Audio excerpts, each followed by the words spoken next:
क्या हो अगर कैप्टन अमेरिका आयरन सूट पहन ले। तो चलिए जानते हैं इस क्रेजी कॉमिक बुक स्टोरी को एवेंजर्स असेंबल के पहले सीजन में, जिसमें हमें स्टीव रोजर्स की रियल स्ट्रेंथ पता चलेगी। कहानी की शुरुआत आयरन मैन से होती है, जो कि अभी कैप्टन अमेरिका पर अटैक किए जा रहा था।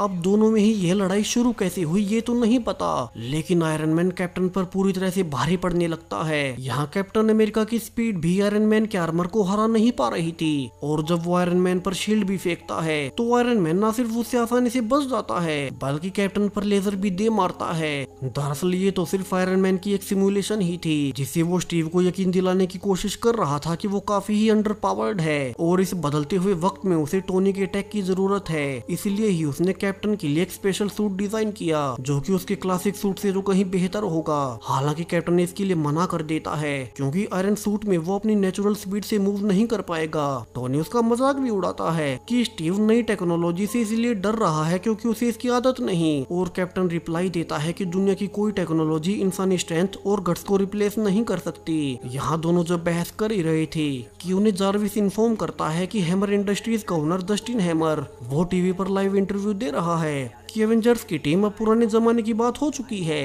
और उनकी टेक्नोलॉजी भी पुरानी है, और उसकी हैमर इंडस्ट्रीज ने जो नई टेक्नोलॉजी इजाद की है, टोनी की स्टार्क इंडस्ट्रीज भी उसके बराबरी नहीं कर सकती। यहाँ वो टोनी का लाइव टीवी पर मजाक भी उड़ा रहा था कि अब उसका टाइम जा चुका है, और वो एवेंजर्स की टीम को लाइव टीवी पर चैलेंज देता है कि वे उसकी नई टेक्नोलॉजी को हरा कर दिखाएं। अब टोनी काफी गुस्से में था, क्योंकि हैमर ने उसकी ईगो पर वार किया था। वो जल्दी से पूरी एवेंजर्स टीम को इकट्ठा कर सभी जल्दी से जस्टिन हैमर की लैब में जाने लगते हैं। अब लैंड करने से पहले कैप्टन टोनी को सलाह भी देता है कि उन्हें ध्यान से हैमर से डील करनी चाहिए, कि क्या पता उसने क्या बनाया हो। मगर टोनी तो कॉन्फिडेंट था कि जस्टिन हैमर कभी उसकी बराबरी नहीं कर पाएगा। और अब एवेंजर्स के प्लेन से उतरने के बाद जस्टिन हैमर उन्हें वेलकम करता है। वो उन्हीं का इंतजार कर रहा था। यहाँ टोनी गुस्से में कहता भी है कि उसने ऐसा क्या नया डिजाइन किया है जिसके लिए उसने इतना बड़ा इंटरव्यू दिया। अब जस्टिन के अनुसार उसकी नई क्रिएशन बहुत क्रेजी है। इतना कहते ही अब एक एंड्रॉइड टोनी के ऊपर अटैक कर देता है। टोनी यहाँ उसे ट्रैक भी नहीं कर पाया, क्योंकि उसकी स्पीड कुछ ज्यादा ही थी, और बाकी एवेंजर्स भी उसे देख हैरान थे कि ये कुछ तो स्पेशल है। जस्टिन सभी को अपना नया सुपर एंड्रॉइड इंट्रोड्यूस करता है, जो कि उसके अनुसार super hero of the future होगा। टोनी अब भी उसे सीरियस नहीं लेता और कहता है कि ये तो सिर्फ एक सरप्राइज अटैक था और कुछ नहीं। ये टीन का डिब्बा उनके सामने 5 मिनट भी नहीं टिक पाएगा। हैमर रिप्लाई करता है कि वे ट्राई करके देख सकते हैं, और यहाँ से आयरन मैन सुपर एंड्रॉइड पर अटैक कर देता है, जबकि पीछे से बाकी एवेंजर्स को आगे ज्यादा देख होकाई सलाह भी देता है कि क्यों न वे पहले टोनी को ही अकेले इस एंड्रॉइड से लड़ने दे। टोनी उस पर रिपल्सर ब्लास्ट मारने लगता है, लेकिन सरप्राइजिंगली ये एंड्रॉइड ब्लास्ट को खुद से बचाने के लिए अपनी बॉडी को ही मोल्ड कर सकता था। तो उसकी पावर को देख उसके अटैक करने से पहले ही कैप्टन अमेरिका अपनी शील्ड से उसका हाथ तोड़ देता है। ऊपर से फाल्कन भी उड़कर उस पर शूटिंग कर रहा था। हालांकि एंड्रॉइड ने उन्हें भी पकड़ लिया, और वो उन्हें फाल्कन पर ही दे मारता है, जबकि पीछे से होकाई भी एंड्रॉइड पर शूट कर उसे डैमेज करता है। और आखिर में हल्के वार से तो वो एंड्रॉइड पूरी तरह से डिस्ट्रॉय हो गया था।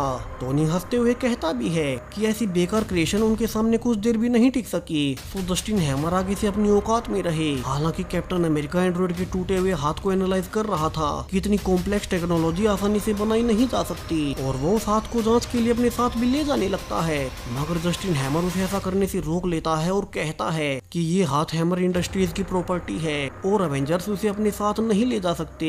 अब एवेंजर्स के वहां से जाते ही हैमर अपने ड्रोन से कंफर्म करता है कि जो भी उन्हें चाहिए था क्या वो उन्हें मिल चुका है। यानी कि एवेंजर्स ने यहाँ जो कुछ भी किया उसमें जस्टिन हैमर का कोई बहुत बड़ा प्लान था। उसका एंड्रॉइड भी अब तक फिर से रीजनरेट हो चुका था, और जस्टिन कहता है कि अब दूसरे राउंड का वक्त आ चुका है। दूसरी ओर प्लेन में जाते हुए सभी डिस्कस कर रहे थे कि कैसे हैमर की क्रिएशन कितनी बेकार थी। वो उनके सामने कुछ देर भी नहीं टिक सकी, लेकिन कैप्टन अमेरिका स्केप्टिकल था, और वो टोनी से कहता भी है कि उन्हें एक बार फिर से फाइट को रिविजिट करना चाहिए, जो उसके सूट के कैमरास में रिकॉर्ड हुई होगी। हालांकि टोनी फिर से कहता है कि उन्हें हैमर पर ज्यादा ध्यान देने की जरूरत नहीं, लेकिन कैप्टन सबको याद दिलाता है कि जस्टिन हैमर इतना भी बड़ा बेवकूफ नहीं जितना वे उसे समझते हैं, और वो अकेला ही टोनी से फाइट की पूरी रिकॉर्डिंग लेकर अकेला इन्वेस्टिगेट इन्वेस्टिगेशन करने लगता है कि हैमर के उस एंड्रॉइड में ऐसा खास क्या था। यह एवेंजर्स टावर में आने के बाद फाल्कन भी उसका साथ देता है और साथ में ही दोनों नोटिस कर रहे थे कि वो एंड्रॉइड कुछ ज्यादा ही कॉम्प्लेक्स टेक्नोलॉजी से बना था, जिसके अंदर हजारों छोटे छोटे रिसेप्टर्स लगे हुए थे। उन्हें खुद से ही रिप्रोग्रामिंग के लिए बनाया गया था। कैप्टन यहाँ से समझ जाता है कि वो एंड्रॉइड जब उनसे लड़ रहा था तब उसके अंदर लगे हजारों रिसेप्टर्स एवेंजर्स के हर एक मूव को स्कैन कर रहे थे। वो फाल्कन से कहता भी है कि उन्हें जल्दी से एवेंजर्स को इकट्ठा कर उन्हें सच्चाई बतानी होगी कि तभी उनकी बिल्डिंग पर कोई अटैक करता है। सभी एवेंजर्स इकट्ठा होकर देखते हैं कि ये तो हैमर का वही एंड्रॉइड था जिसे कि हैमर अपनी लैब में बैठा कंट्रोल कर रहा है। वो टावर पर खड़े होकर सबको कहने लगता है कि एवेंजर्स इतने भी स्मार्ट नहीं, उसके एंड्रॉइड को पहले सैंपल्स चाहिए होते हैं, इसलिए उसने उन्हें जानबूझकर अपने पास लड़ने के लिए बुलाया था ताकि उसका एंड्रॉइड उनके मूव्स को स्कैन कर उन्हें कॉपी कर सके। यानी कि अब इस अकेले एंड्रॉइड में सभी एवेंजर्स की फाइटिंग स्किल्स मौजूद हैं, वो उन्हें एक साथ इस्तेमाल कर सकेगा। वो सबको फाल्कन के पंख दिखाता है। उसके पास स्टीव की शील्ड थी, तो टोनी गुस्से में उस पर अटैक करने जाता है, लेकिन उसके ब्लास्ट को शील्ड से रोक हैमर उस पर ही यूनिबीम दे मारता है। हालांकि कैप्टन अमेरिका ने समय रहते अपनी शील्ड से टोनी को बचा लिया था और वो पूरी टीम को समझाने लगता है कि उन्हें यहाँ से प्लान बनाकर हैमर को हराना होगा, क्योंकि अब उसके पास उनके मूव्स होने के कारण वो काफी ही पावरफुल हो चुका है। टोनी यहाँ फिर से गुस्से में हैमर को मारने जाता है, लेकिन हैमर इस बार भी उसे डोज कर देता है। उसने थोर और हल्क को भी आसानी से संभाल लिया था और इसी डिस्ट्रैक्शन का फायदा उठा जब कैप्टन एंड्रॉइड के आधे शरीर को तोड़ भी देता है, तब भी उसने अपनी बॉडी को रीजनरेट कर लिया था। कैप्टन कहता है कि उन्हें ठंडे दिमाग से सोचना होगा, लेकिन टोनी कहता है कि हैमर की टेक्नोलॉजी उससे अच्छी नहीं हो सकती और वो बिना ज्यादा सोचे एंड्रॉइड का पीछा करने लगता है। फाल्कन भी उसके साथ ही था। दोनों शहर के बीचों बीच से उड़कर उसके पीछे जा रहे थे। हालांकि हैमर के एंड्रॉइड की स्पीड कुछ ज्यादा ही थी। दरअसल वो आयरन मैन और फाल्कन दोनों के ही फ्लाइंग टेक्निक को मिक्स कर उनका इस्तेमाल कर रहा था, इसलिए उसे कोई पकड़ नहीं पाता। आयरन मैन उसे स्कैन कर देखने लगता है कि इस एंड्रॉइड के पास फाल्कन के पंख, आयरन मैन की यूनिबीम, हल्क की स्ट्रेंथ और डेंसिटी और कैप्टन अमेरिका की शील्ड है। फाल्कन टोनी को कहता भी है कि कैप्टन ने यही सब पहले नोटिस कर लिया था, मगर किसी ने उसे सीरियसली नहीं लिया। अब हल्क अचानक से एंड्रॉइड पर अटैक कर उसे नीचे गिरा देता है और बाकी सारे एवेंजर्स भी वहां आ चुके थे। थोर अपनी लाइटनिंग सामान कर एंड्रॉइड को शॉक देने लगता है, लेकिन एंड्रॉइड ने इसे भी कॉपी कर लिया और वो सारी ही लाइटनिंग पावर को इकट्ठा कर उल्टा एवेंजर्स पर ही दे मारता है। कैप्टन सबको बताने लगता है कि अब तक जैसे वे लड़ते आए हैं वे उसे एंड्रॉइड से ऐसे नहीं जीत सकते, क्योंकि उन्हें तो वो ऑलरेडी कॉपी कर चुका है। अब हल्क ये कहकर कि वे एकदम से अपने लड़ने की स्टाइल को कैसे बदलेंगे, वो फिर से हैमर पर अटैक करने जाता है, मगर एंड्रॉइड अब थोर की लाइटनिंग और आयरन मैन की यूनिबीम को मिक्स कर हल्क को नॉकआउट कर देता है। आयरन मैन दूसरा आइडिया देता है कि क्यों न वे एक साथ एंड्रॉइड पर अटैक करें ताकि उसे डिसीजन लेने का समय ही न मिले, लेकिन एक साथ उस पर अटैक करने के बावजूद एंड्रॉइड सबके अटैक्स को डोज कर आयरन मैन के रॉकेट्स को सिटी की ओर धकेल देता है और होकाई जल्दी से उन रॉकेट्स को पहले ही नष्ट करने लगता है ताकि आम लोग उसकी चपेट में न आए। जिस बीच हैमर ने पीछे से अटैक कर उसे पानी में फेंक दिया था। सभी एवेंजर्स एक एक कर हार मानने लगते हैं और हैमर अनाउंस करता है कि अब तो टोनी को मानना ही होगा कि हैमर की टेक्नोलॉजी बाकी सबसे बहुत ज्यादा एडवांस्ड है। और जब वो टोनी को उल्टा लटकाकर अपने साथ लेकर जा ही रहा था कि पीछे से कैप्टन रॉकेट में आकर टोनी को बचा लेता है। उसने एंड्रॉइड को टेम्परेरी तौर पर नीचे गिरा दिया था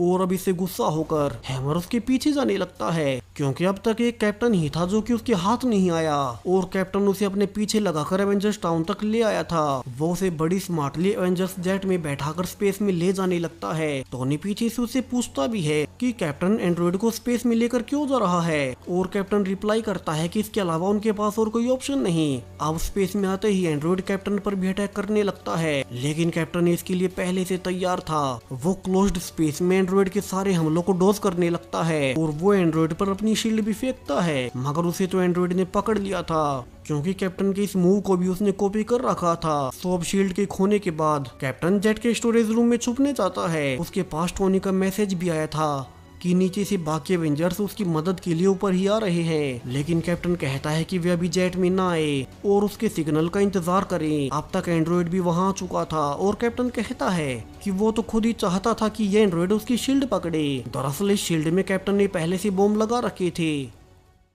और बॉम्ब के ब्लास्ट होते ही शील्ड फिर से कैप्टन के पास आ ही जाती है। हैमर अब गुस्से में था क्योंकि एक कैप्टन उसके हाथ में नहीं आ रहा कि पीछे से कैप्टन जिसने कि आयरन मैन के हेलमेट और ग्लव्स अब पहन लिए थे वो एंड्रॉइड पर टूट पड़ता है। कैप्टन ने अपनी स्ट्रेंथ और स्पीड के साथ आयरन सूट का अटैक भी जोड़ लिया था और अब वो एंड्रॉइड के सारे अटैक्स को आसानी से डोज करने लगता है। हैमर पूछता भी है कि कैप्टन ये सब कैसे कर पाया और कैप्टन बताता है कि एंड्रॉइड ने सारे एवेंजर्स के मूव कॉपी किए, उसके उन साथियों के मूव्स जिनके साथ कैप्टन कई सालों से लड़ रहा था उसे उनकी सारी स्ट्रेंथ और वीकनेस का पता था, इसलिए अपने साथ एवेंजर्स की वीकनेस का फायदा उठा वो एंड्रॉइड से आसानी से लड़ पा रहा है। अब हैमर कहता है कि फिर वो कैप्टन के मूव्स यूज पर अप्लाई करेगा, लेकिन कैप्टन कहता है कि उसे अपने साथियों की नहीं बल्कि खुद की भी कमियों का पता है। उसे पता था कि वो खुद भी जब शील्ड फेंकता है तो एक साइड में झुक जाता है और जब वो एंड्रॉइड भी ऐसा ही करता है तो वो आयरन मैन की बीम से उसे मार अब जेट से बाहर फेंक देता है। यहाँ बाहर अब तक बाकी के एवेंजर्स तो आ ही चुके थे और वे भी घायल एंड्रॉइड पर आखिरी वार कर उसके कण कण को मिटा देते हैं। कैप्टन अमेरिका की प्लानिंग ने फाइनली एंड्रॉइड को हरा ही दिया और टोनी कैप्टन को देखकर कहता भी है कि अब उसे समझ आ रहा है कि कैप्टन कितना ज्यादा सही था। उसने टेक्नोलॉजी को स्मार्ट प्लानिंग के साथ मिक्स कर दिया और टोनी भी फ्यूचर में ये पॉजिटिव बदलाव खुद में लाने को तैयार था। इसी हैप्पी एंडिंग के साथ ये कहानी यहीं पर खत्म हो जाती है। वीडियो पसंद आया हो तो इसे लाइक करते जाएं, साथ ही चैनल को सब्सक्राइब करें और भी ऐसे ही क्रेजी कॉमिक बुक स्टोरीज के लिए। Thank you.